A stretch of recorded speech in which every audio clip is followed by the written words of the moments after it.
Buenas tardes, docente Magíster José Ángel Silva Santander y compañeros. En esta ocasión vamos a explicar las escuelas y teorías de restauro. En esta diapositiva se aprecian las teorías de restauro, las principales escuelas que desarrollamos. Enseguida mostraré con cuadros la teoría e historia de la conservación y restauración. En la antigüedad, Roma, Grecia del siglo V. En el Renacimiento nace una valoración clásica del siglo XV y esto nos trae a una revaloración monumental en el siglo XVII con el romanticismo y neoclasicismo, lo que da a teóricos. En Francia nace la escuela restauradora de Viollet-le-Duc a mediados del siglo XIX y el restauro estilístico, y asimismo en Inglaterra con John Ruskin, la escuela conservacionista, William Morris. Y estos dos nos dan la base del restauro moderno. Asimismo, nacen los primeros pragmáticos, actuaciones italianas, inicios del siglo XIX, y estos dos, entre la base del restauro moderno y las actuaciones italianas, nace la escuela italiana con Camillo Boito y Beltrami. Y asimismo esto da el restauro científico, el restauro crítico y el analogismo o restauro análogo. El restauro primitivo. El concepto de restauración de edificios se entendía desde el punto de vista de su reutilización con fines varios, los cuales implicaban no pocos cambios drásticos en los mismos. Y tenemos aquí 7 categorías principales, que son destrucción total o parcial, reconstrucción total o parcial, abandono, excavaciones, cuyos representantes son Backen-Cox, Jacques de Avalon y el maestro Mateo. Y aquí tenemos las obras intervenidas. Por ejemplo, aquí está el templo de Seti. Enseguida se ve la catedral de Lincoln y el santuario de Olimpia. Restauración arqueológica. Considerada la primera teoría científica de la restauración, aparece en Italia en el siglo XVIII, a raíz de la primera conciencia de la investigación arqueológica. Considerada la primera teoría científica de restauración, su máximo exponente es Giuseppe Valadier con la restauración del Arco de Tito del siglo XVIII. Los representantes son el Papa León XIII, el arquitecto Giuseppe Valadier y el arquitecto Raffaele Stern. Las obras intervenidas está el Coliseo Romano, el Arco de Tito y la Basílica de San Pedro. Continuando con la exposición, restauración estilística. La persona francesa más importante en materia de restauración es Eugène Viollet-le-Duc, arquitecto y arqueólogo francés, quien estableció que devolver al edificio el estado que pudo haber tenido en cuanto a la restauración estilística. Entre sus fundamentos tenemos que restaurar no es conservar o rehacer, sino obtener su forma prístina. Fundamenta eliminar partes decorativas y arquitectónicas y restaurar con nuevos materiales. Las características. El objetivo de la restauración estilística era conseguir monumentos ideales que ofrecieran el aspecto de obra recién creada. Esta restauración en estilo era condenada por doble falsificación de la obra de arte al eliminar la influencia del tiempo y supereditar la materia a la idea. Ahí mencioné algunos representantes como Jean Millet, Paul Gauguin y también obras, y ahí tenemos un ejemplo de una obra que es la Catedral de Saint-Sernin. El movimiento antirrestauración tiene su origen en Inglaterra entre los siglos XIX y XX. Este defiende el mantenimiento intacto de las obras del pasado y todo lo existencial que lo rodea contra la intervención del presente. Entre sus representantes tenemos a John Ruskin, que en su libro 7 lámparas de arquitectura dice: la restauración es la más completa destrucción que puede sufrir el edificio y que preservar es el legado más preciado de la arquitectura en épocas pasadas.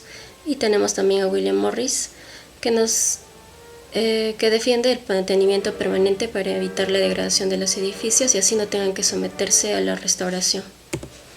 En cuanto a la restauración histórica, este surge en Milán y tenemos a Beltrami como uno de sus representantes, y este nos plantea un método el cual consiste en 4 puntos.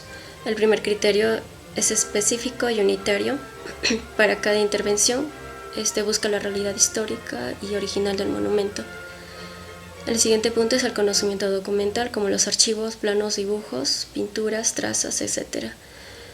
El siguiente punto es el análisis profundo del edificio, que vendría a ser las fases constructivas, materiales, añadidos.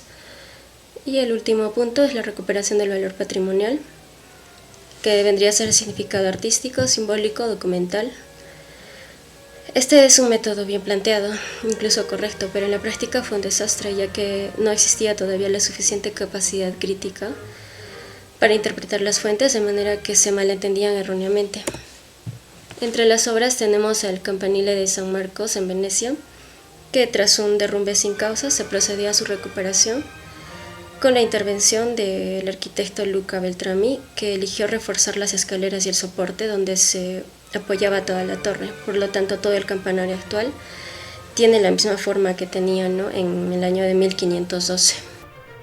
Continuando con la exposición, tenemos la restauración moderna. Propone la coexistencia de los diferentes estilos que se hallan en el monumento, sin buscar nunca la unidad de estilo, así como diferenciar claramente lo antiguo y el añadido moderno, eliminando falsos históricos, dejando constancia documental y dando publicidad a lo restaurado.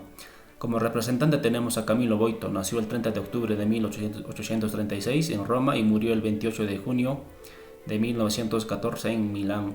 El aporte principal fue establecer que la obra arquitectónica tenga un doble valor, como obra de arte y testimonio histórico. Obras intervenidas tenemos la Catedral de Santa María Assunta, Porta Ticinese en Milán y la Basílica de San Antonio de Padua. Restauración científica.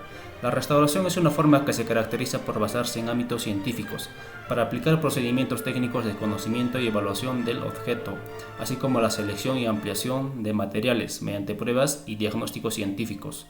Como representante tenemos a Gustavo Giovannoni. Nació el 1 de enero de 1873 en Roma y murió el 15 de julio de 1947 en Roma. Aporte principal: desarrolla las teorías de Camillo Boito, la Carta de Atenas de 1931, la Carta Italiana de Restauro de 1932. Obras intervenidas: el Templo de Vesta en Roma, la Basílica de Santa Sabina en Roma.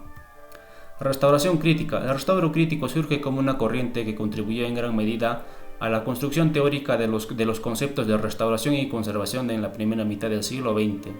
Para la intervención se plantea considerar los valores formales o estéticos de la obra y su carácter histórico documental.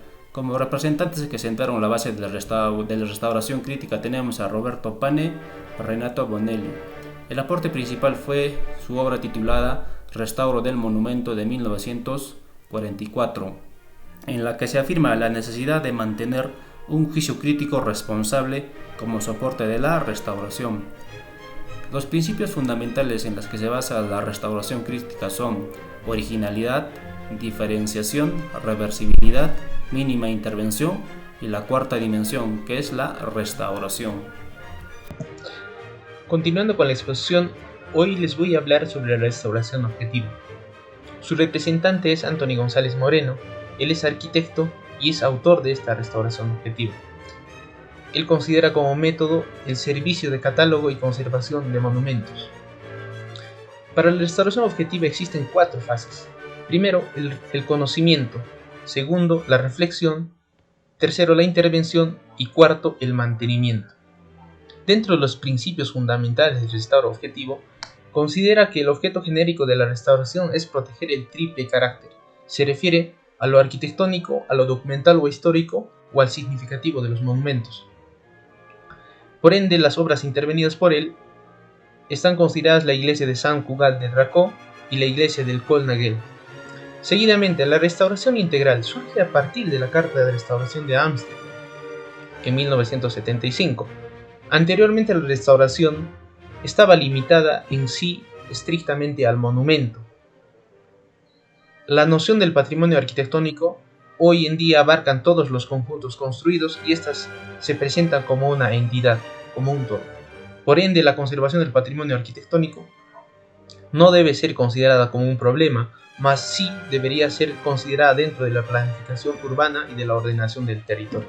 Finalmente tenemos la restauración análogo con su representante Anton Capitel. Él es arquitecto y catedrático de proyectos de la Escuela Superior de Arquitectura de la Universidad Politécnica de Madrid y está dedicado a la edificación, diseño urbano y restauración de monumentos. Él nos menciona que la restauración analógica es identificar en el edificio a restaurar sus conceptos o principios y sus formas arquitectónicas o instrumentos, esto con la finalidad de comprender de una forma analógica estas cualidades y añadir una nueva. Por ende, la restauración analógica tiene como características la adopción de criterios, utilización de métodos y conocimientos de técnicas de restauración italianas, y también se incluyen las normativas jurídicas para la tutela del patrimonio. Tenemos un ejemplo citado por Antón, es un ejercicio considerado por él la restauración analógica de la iglesia de Salta. Eso sería todo, muchas gracias por prestar atención.